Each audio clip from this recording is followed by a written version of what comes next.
chakachate hu esoko ya ne wambembe achucha ne gepo hu ne kase ate hu ma chwacha ge ma chwedra soso ke wambre ne revinga trakada picho ate hu abapo be nge yangane wo chwedra soso hu ebo ake po ndi ate hu ema ebo ake ve picho achikete hu aibe ayase kase mbronga kese po bie apohe macha mbronga wo picho nkapro hu picho nkapro hu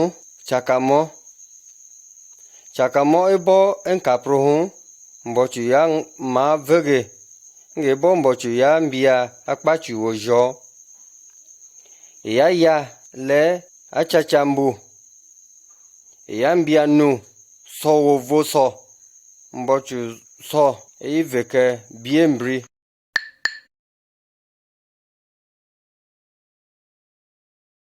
picho achike hu macha mbochu trakada mange picho ati hu ma babo trakada mbochu macha mbochu ya wonyike mbochu opio ya to bie ge hu mbochu ne wo wa mbri nkale nyanga ne bie aju trakada mbochu hu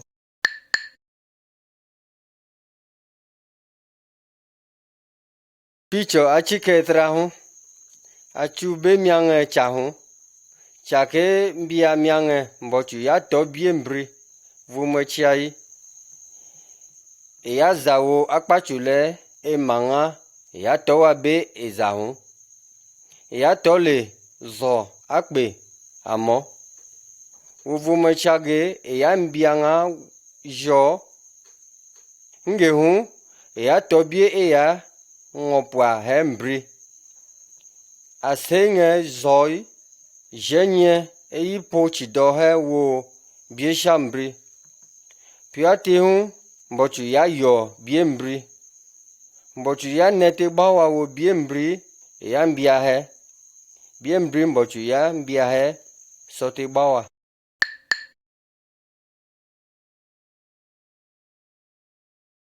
achu Adam bombo if mbochu ya mbia ngundo enkapro bombo nguva enkapro ebebole Adam bombo if ya ngabo ngire ke vekete bie mbia he mbri mbochu ya mbia gufazo leboge ishi nyihu gufalo hu mbochu ya sefo wobo ya cha wobo boya maje mbochu ya ngabo pio ke jivate mbri ama kano gufa he baletonzo ngru aprishe bo ibere sata hu ya bebonu gufai chikpakete obo Adam bombo if ke ngobo bie mbochu nge boya jivroto bo bokate hu boya ngadaju mbochu yi bonyimbezo woge mbochu ya kaju Adam bombo if nyuhu abwa gufai chake bolo hu wa mbri ngada iju mbochu yi bocho fogbai dribo woge nge drubu nyi po boda bedri wofi kege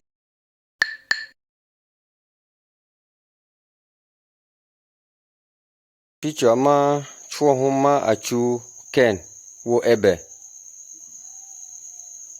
sewati hepia ya ma je Adam bombo if drabo ya male ken wo ebe ya to asoso wo mbochu behun ken ya to temu nge ken ya mbu ebe apishe bawa kege mbochu ya nga vedri wo ken ke chobu akuku eto hu ebo wai to drobia bebe hu mbochu yi fieshe mbochu kale mazo wa behun drobia bebe ni mbia fiete ni wo ge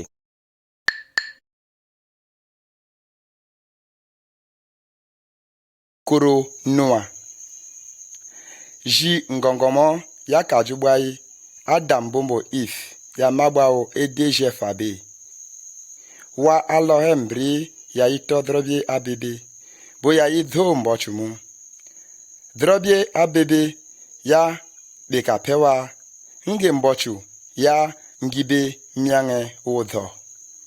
Nguru ya mamo ndho aya neo mbochu. Aya yi dhole mbochu. Drege ya male noa. Mbochu ya yangage le embia koro akpekpe. Eke tafie wa ebodho ke nwehu. Eya mbu ge jibie fabe ke cha koro alohun. Benua ya chagbai gehu eyayi yanga wa ke chu mbochu ke bawa wo ebo doke nwehu. Wa ngongomo ya fenyite bunua ya yi ya humu. Boya ngoge ya se drobie abebebo.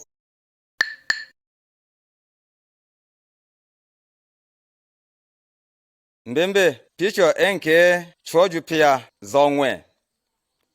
Mbochu yafo ya be Noa wo achechi bieshia mbiri. Noa yafo ka wo ge kuro akpe yi. Nge Noa bombo vage wo je ewa Noa sara wo vuebo sara. Yakale kuro alohun. Boya mabawa wa enye nyihu kuro yi ba fowo bieshia he. Nge mbochu ya kuka ndo shi choju pia kaju bai hu mbochu pue chu. Aya ya wozo ma nyihu joyi. Nyihu chi bangurumbe pia mbochu ya voka miange mbiri wozo.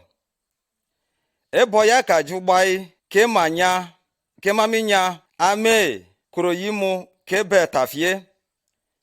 Bo mbiri ya vafu behu Noa bombo wa etage ya betafie kebo ya fenyi bo ponga mbochu. Picho amanyinye ma achu Abraham, Sarah wo Aze. Ebo jizo aya kajugba hu edeje Noa ya kpe pokewa ekri. Abraham ya ma nzocho edeje alohe. Ya ma nguna aya yi nete o wa. Ya yi zole mbochu.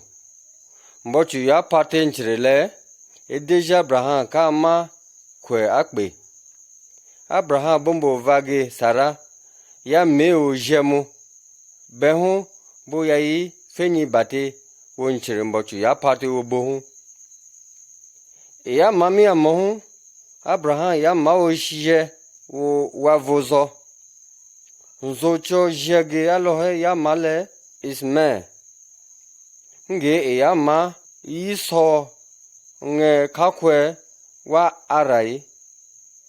Nge hu ebo Abraham bombo Sarah ya beshimi mkpe hu. Boya bewa nwa ngunwa imbochu ya yadute hu. Boya chege le Aze. Mbochu ya panchre ke nga toto wo wambri Aze wo edejege.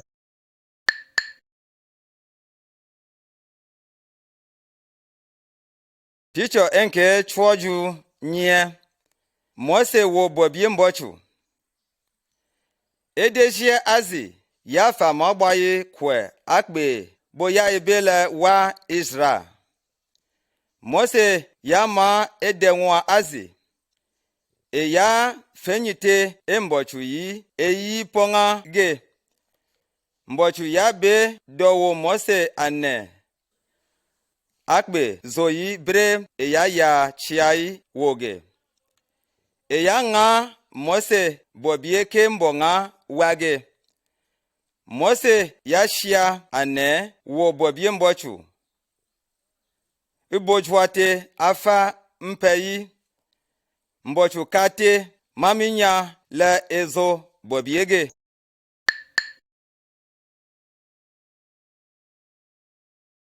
Ticho je bobie je. bobie mbochu ya nga mose he so bawa maminya ale tege kebe vibie mbochu gema bobie mbochu nyikenne nyizo nyiponga mbochu endende hu nzo baba tetembia mbochu amomu azoge mu tetembuka zere mbochu momu ngambu chu nzo nyihu chitu yi ashingo zo mbochu yatrave le bozo shiebo tete bangurumu tete chiva nguru amomu nuangurumu tete chuze ajagawamu tete vimu tete ve bie wa azale gelema edriomu.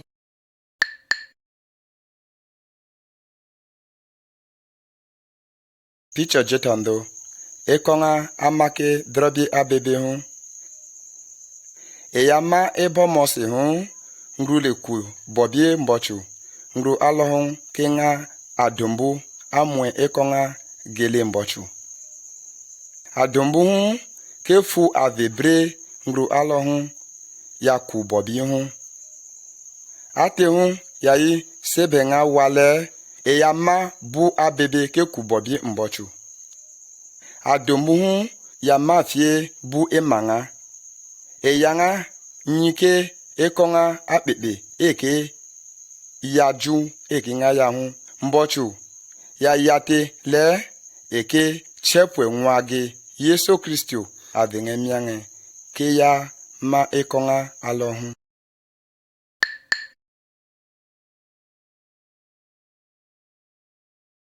Picho ama jeju pia hon yi ya achungru eka ya banganyi boya ya dute ke gehun zizo ya kajubai boya chepwe ya o nchinda mbochu aju akpachu bre ngre zavo zo idrege ya male Mary ya ma nguva i Jose ya zete ke ba nchinda mbochu ya zawo Mary le mbochu veye sre obu akemba nwangunwa akebegele Yesu Mary ya bigele eke chantre womi yi yama nzre zavo hon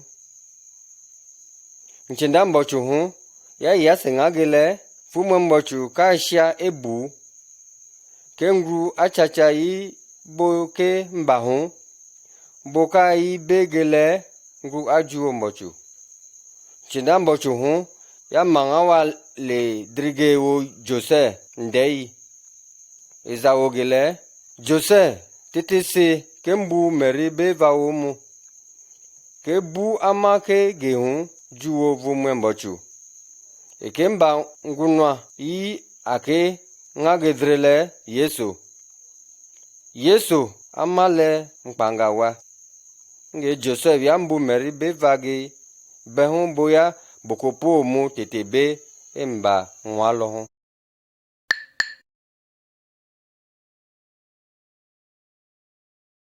Picture jejutara ebo boyamba Yesu hu ebo alohun afa akpe yanga bobiele wambri yase dondi boyi bre ekre boya mahu keboke fobo Mary bombo Jose yaju bodo Bethlehem ebo boya be Bethlehem hu bre ya me kebo bokana imu nge boya do na apubei nge nu bre Mary yamba Yesu yi che alohun chinda mbochu fonda bewa dho aya yi voke sebo mprai kieje alohun nchinda mbochu hu yazao bole nyaneo chwedri asoso amake wambri zenge bumbanga ne mpangawa ama Yesu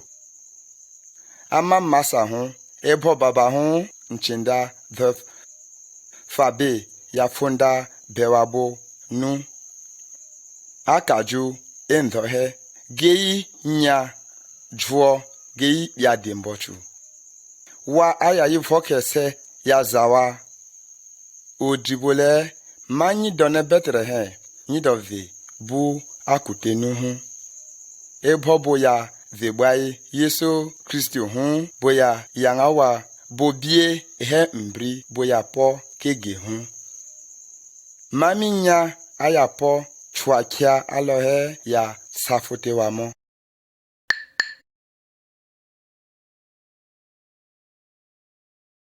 Picture jedunye chicha Yesu ya kpeko preta Mary bombo Jose ebo ya ma jijeju pia hu Mary bombo Jose ya mbudo oge nge Jerusalem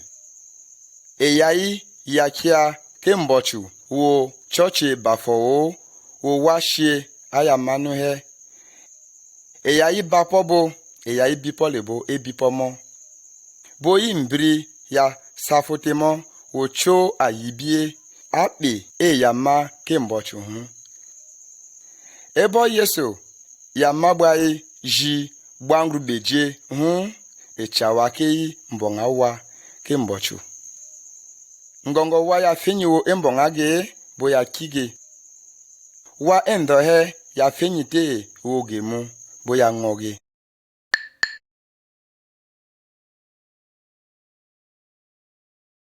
Picture jebe chuo Yesu mbia bie akeke Yesu ya mao ngere akpe aju mbochui eya imbia bie akeke fabe eya mbianga wa odebiebo eya mbia wa andonjuju vendabie eya yakia owa afugbaye bonganda eya boka vochu nyihu dhoi eya sewale eku dhoi ebo wa ya ve bie akeke ate ngongobo ya fenyi le Yesu juwo mbochu boya safotemo obie Yesu mbia boyi dale Yesu mao ngere ke tafie nyi mbri.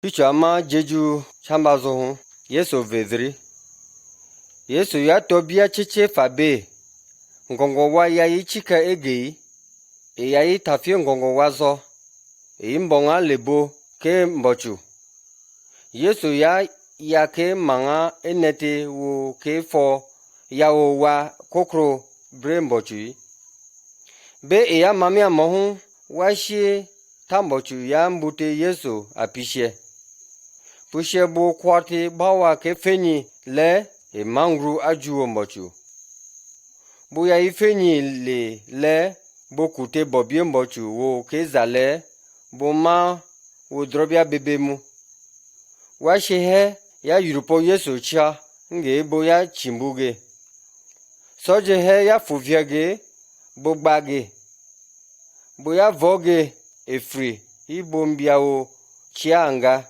sei bo iviage sebe wane Yesu ya ma nwa mbochu ma wongreke bako wa alohe be ya toti bo buzomu ya yibai le nge sepo mbochu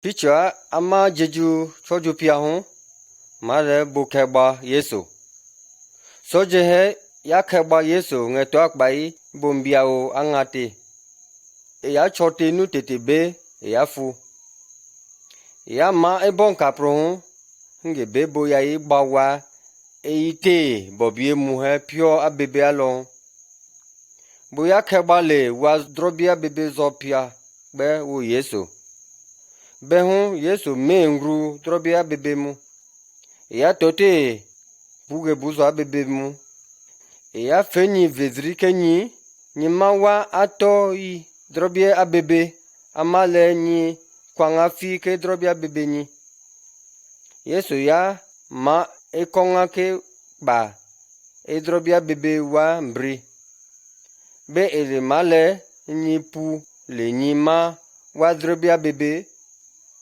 woke yase drobia bebe nyi mbochu ke viwa ngani be ale fenyi masa Yesu Kristo akebe engamo.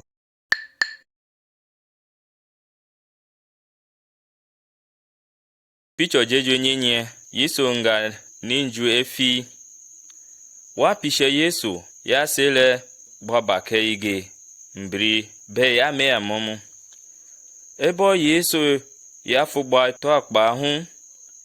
Jege ya mboji kwege pumpe yi.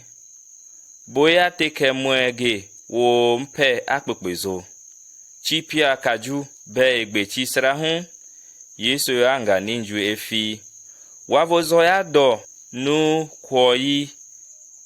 Kedo mbiabie boye to ebo boji boye ngura mo hu. Boya ve bebo pembu jute mpe alo hu.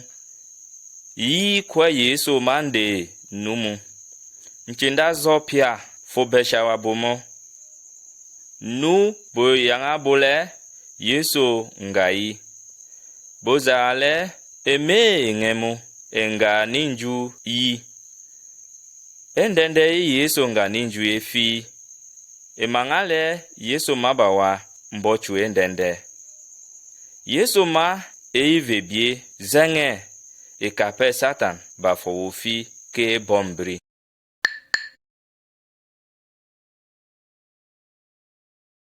Picho jeju chonye Tomashi fenyi. Ebo Yesu yanga efi hu emanga wadrige wo wage a mbo bi woge he. Eyacha wobo ejibie wobo. Nguru chobo enzo bo ya ibere Tomashi ya me wobo mu. Engole fenyi le Yesu nganda imu. Ezale bale bengeve kuyabo kegba ige wo nilo he. Nge dupoge nke fenyi emu. Chitu kaju nzo Yesu ya manga wanda drige. Ebo Tomashi manu lebe akeve nge picho ate hun. Tomashi ya ke endoi ju Yesu ye ezale masa nge wo mbochu nge. Tomashi ya mande wo kwetemu. Yesu azale afenyi ke avenge hun. Atotoma wo bo ave ngemu bebo fenyi emi.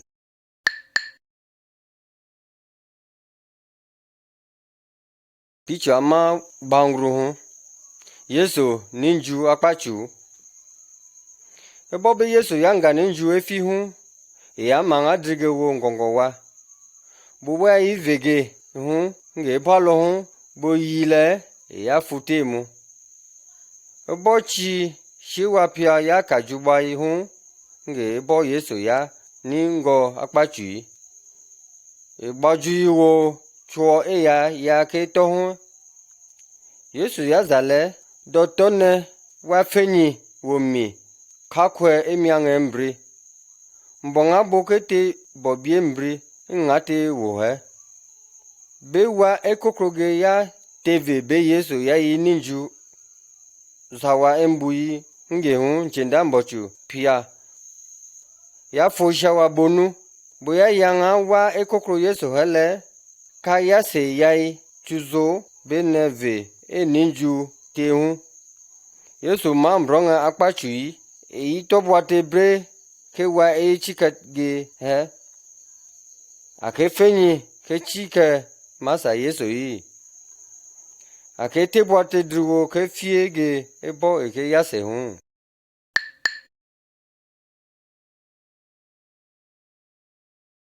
Picho bang be pia to apa ama hu. Nge Yesu ya fu to apa kige.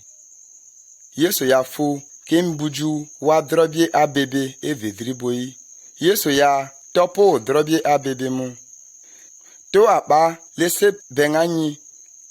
Le Yesu ya fuke mbuju drobie abebe enyi umbochu. Yesu ya ma akiakia meo drobie abebe mu. Ya ma ekonga kenyi. Ebo nyike fenyi o Yesu hu nyi yasi drobie abebe nyi mbochu ke viwanga nyi. Yesu mbianyi jie mbochu. Picho akike he ke tafie nyi yibu ambia ngru. Ma ngru echuo masa Yesu hu.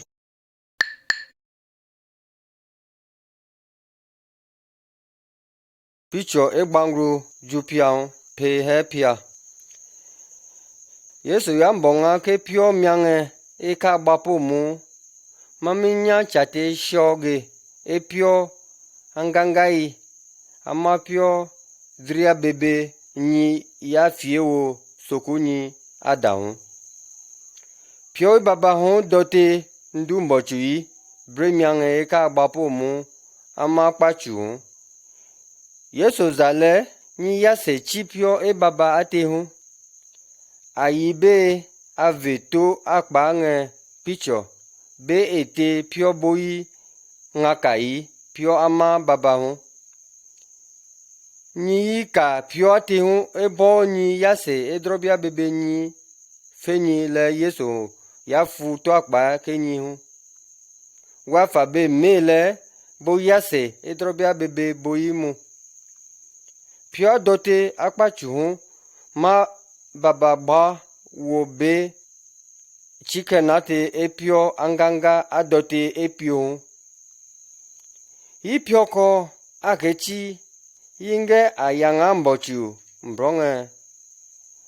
Zaogele masa mbochu. Ama wongre ama wewa be mbowo le ama ngru dria bebe. Mfenyile Yesu fu to akpai kekpa kedre abebe nyinge. Ndanga omwe viwangange. Vochange ambiange mma nwao. Nkale nchipio Yesu nke sifowo bu akpachu ebo nka afuhu isoko masa.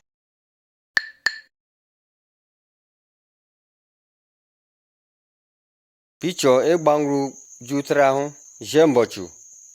Nge picho atihu akeve Yesu eisofie kaowa ekrewa imbri. Makwewo vomwechia boya fenyi woge ngrebo mai jembochu. Pochinate epio baba adote akpachu. Jembochu mabewa epreta akpe zoi. Boyi bebo ma wo esere amomu wa vi amomu wa to wa tomomo amomu wa epopo. Boma wa noa wa vo wo yatra boyi mbre bukobaye wo masa Yesu.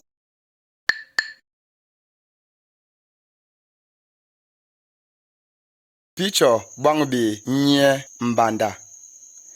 Ebo Yesu ya mange miange hu cho chicha chodri mbochu do dregele Nikodemo.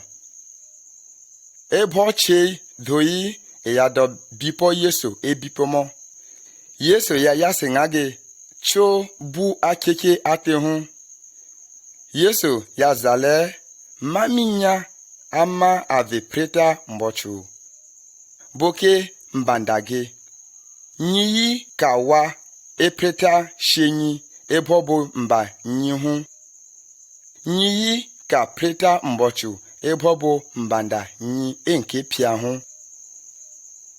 Enka pro hu ma ebo bombao ngru hu. Mbanda enke pia ma ebo bombao ovomwe mbochu.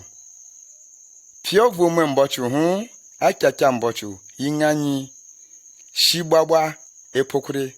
Ema shigbagba enke Yesu. Nyi be nyimawa aki Yesu hu. Nyimawa epokure wa enke mbochu.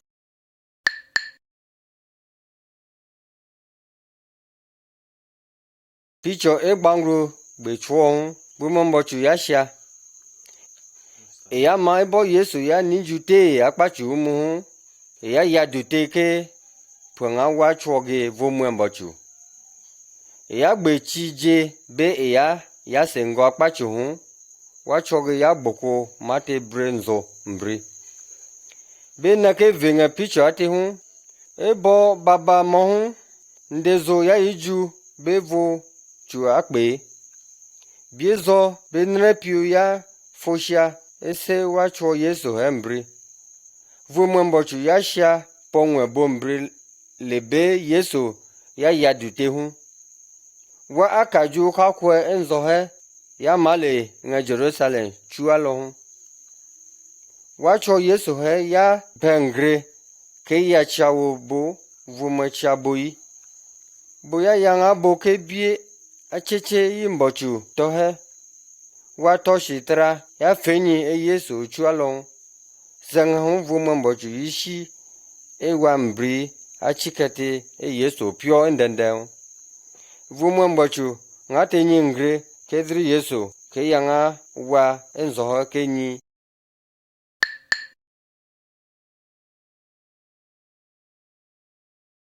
picho gbanguru ju chambazo sembudo achachayi benguru le fenyi Yesu hu ma benguru atenge picho yi eyi se nyihu nkufi eyi kpa eyi ku emeo chacha eke mangage nyopiomu ebo nyipo pushie Yesu hu nyima wa benguru eyi se pio yiyira nui eyi be eve bre eidoi eyi be ku mami ebo pio bete humu Yesu zale nmi chacha miange ngrule chi nge eke se enkufi mu engayi vumu embochu keke vekete wo wa afenyite epio geyi mbri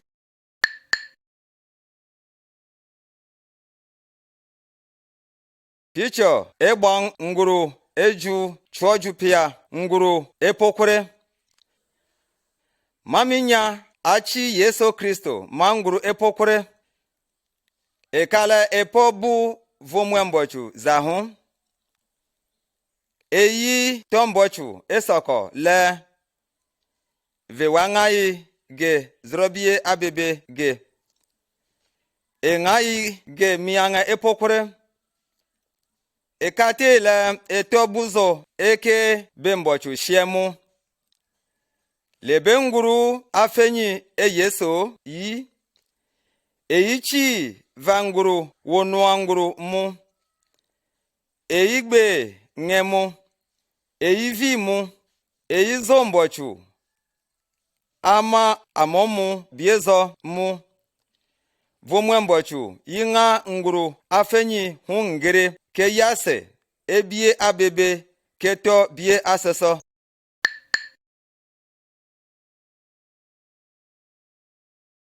picho gbanguru eju enyenye preta wa afenyite ebo wa eta yichika Yesu hu ngunwa yinete wo vage wuva yizo nuage nge busragada mbochu yimbonga nuwa wo va yitreke ketafie dribo bo yimbonga jebo ke nete wo mbochu make pobu sragada ge yiyahu preta eyizo mbochu hu yisofie bo yito chwo abreyi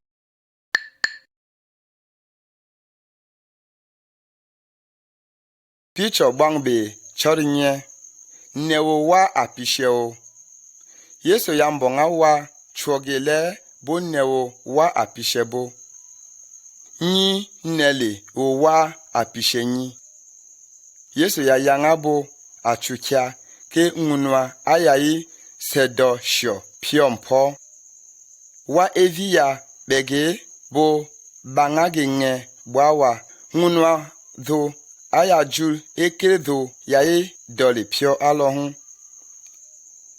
ngunwa hu bo ya baun ya kunate eke wo bia ya kike biage alohe embupoge kokoge edowo ge ta bre eyi vokege nge eya ba nguru ayayi voke ta alohun le hu ke voke ngru atun tete be eke posopo. Yesu ya zale nyine wowa ni tafe mami nya akatele ni tafe ge hu. Mami wa enzo ame oze pobe amomu chodri mbochu bove.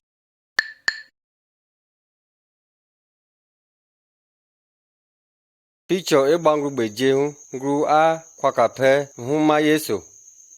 Wama picture ate mbocho alaya bo.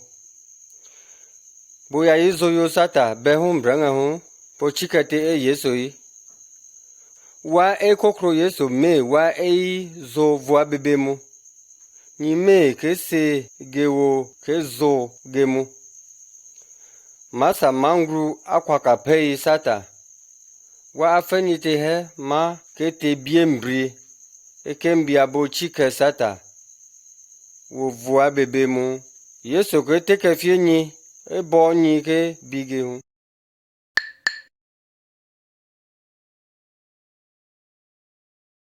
Picture e bangru be jeju nzo hu ka ju voa bebe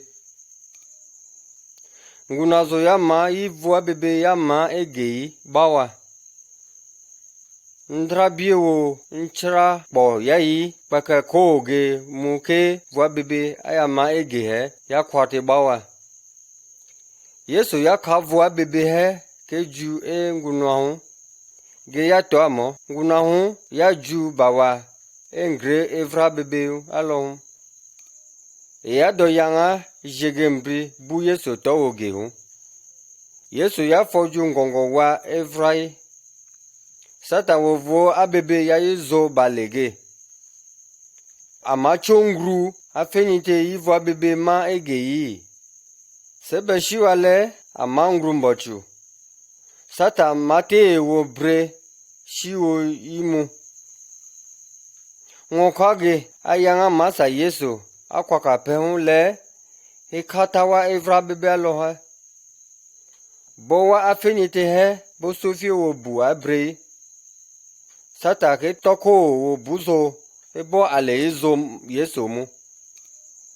Ke ngrege ke fokashi wo bu.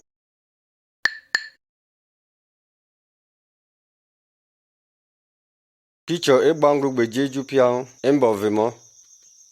Sata itre ke mbove je mbochu. Ikale bo poete pio masa Yesu.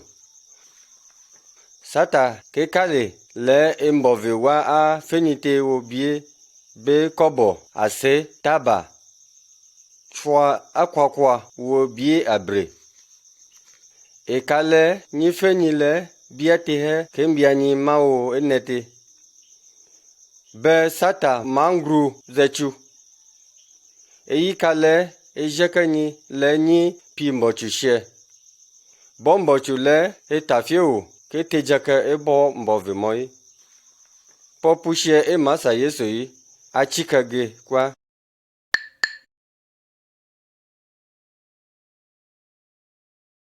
Picture bang beje bethara. Benyile to drobe abebe. Nge ekembia be ngru afenyite wo mbochu le to drobe abebe. Yesu ya yanga bo achukia ate hu. Nwache thodo ya pwete jebo edo jedo pio mpo. Eya mbia ngongo bie abebe. Eya to drobie api le eyai na vuwa. Ndanda hu eyi jingibe kobo sowe. Be hu mbo akuku yaka bo. Eya ma mbro ngru ethere umbo. Nge eya sebe wale etoti drobie abebe umbochu wo sowe. Endende eya sebie bawa kebu eya yi tohu. Eya ya se do be sowe. Sowe ya neoge ale toti drobie abebe mu. Wo enemo api eya fienda nwasho tohu kokro. Ezewa ngage drobie abebe gembri. Be nyile todrobie abebe endende nyi sebe ge dro abebe alohe nyido yase mbochu ge vewanga nyi drobie abebe nyi mbochu ge fienda nyi bengunwa amange achukia atehun Yesu yazale enemo yima akpachu ke ngru ntho ayase edrobie abebe ge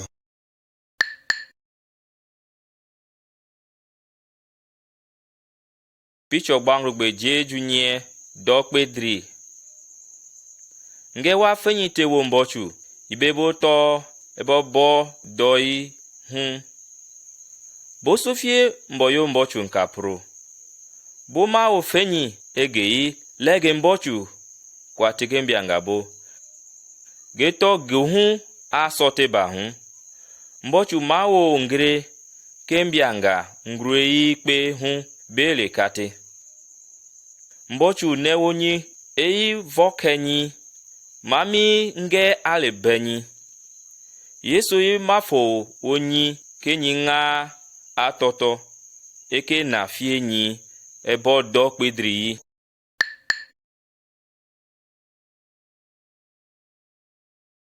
Picho gbangbe jebe chuo fi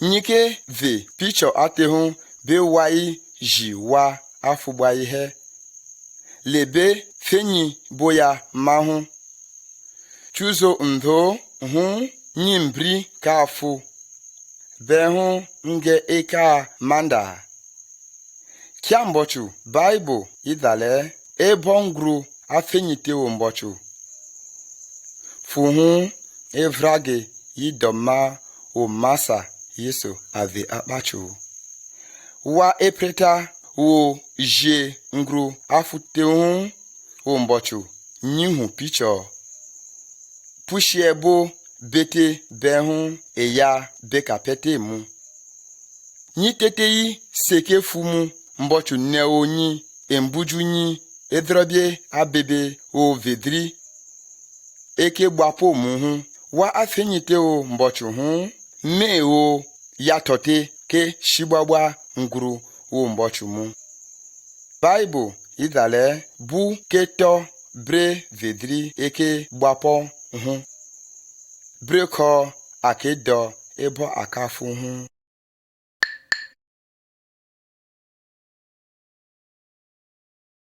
Picture egbangrugbe jeju chamazo vekpo Kristo bia ama kponye ma o choge njiju make vebie chwa make pobie mwe make chiawo bieji bia ekponyi ito chwo abre ebo awenzo le ikpe wobe eleyi bete bia bombrike po abebe mbochi yazale wa afenyite he ma awe vekponzo bo ibe le choshi hu masa Yesu ama nguse vekpo alohun mbochu mao chuoke wa afenyite he ke ito benyi ke ve ngehu kunga wa nyajwo mbonga wa nga tafie tachai tafie wa enzo he bengru afenyite le tote nkwe edrigemu pocho shimbri ke vedri wa afenyite he keto bale chuo abri ke zombochu wo ke tafie wa enzo he pe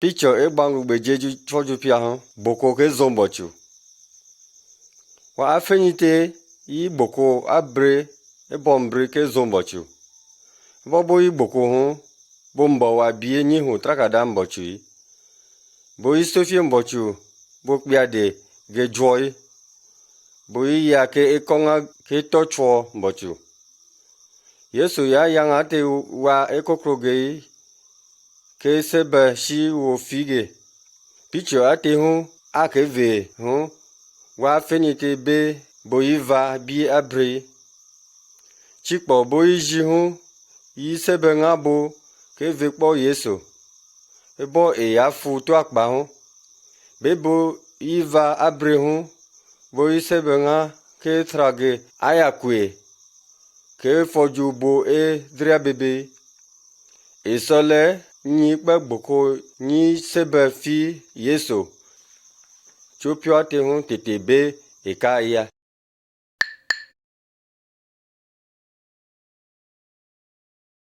Picture egbangu gbe jeju nyinye yeso ka yase ya. Chuzo masa yeso ka yase ju akpachu eyang jo lebe eya yate hun.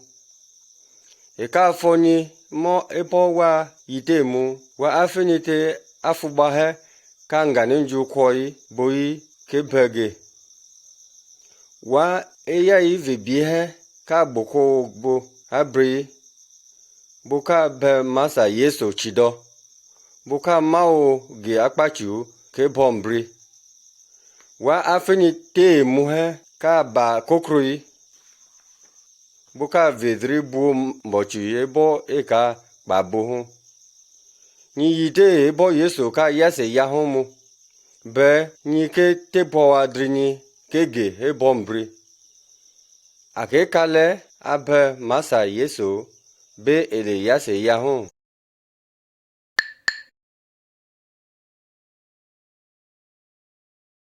Picture bangbe jebe chorinye va vroto. To ama ave picture ate hun mao va fabe.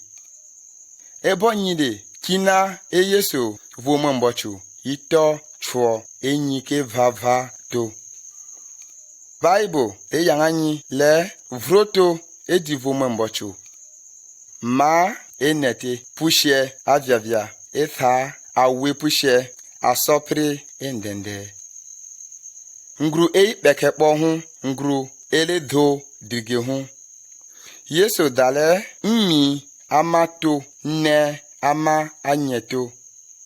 Benele shi emi nke shi le ene. Nege va fabe. Anyeto afufu yive vamu. Boke chibege mo bo pochege. Yeso katele wa chwoge va fabe. Ate hun idhumbochu. Eyi tafi le wa endohe.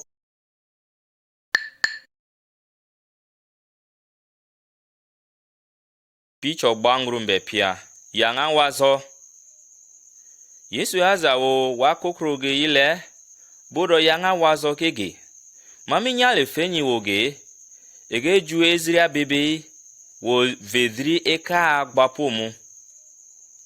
Alimangru afenyi te oge vele atafi wazo bopo cha chuedri asoso ate hun. Vomwembo chuke nga wongere keshi ake yi ke to ke yachage. To chwo wo picho ate he ke yanga wazo bie mbote he. Nge pio ate hun wa fabe ke ya yi endende ge mbochu wo nkpanga nyi masa Yesu Kristo.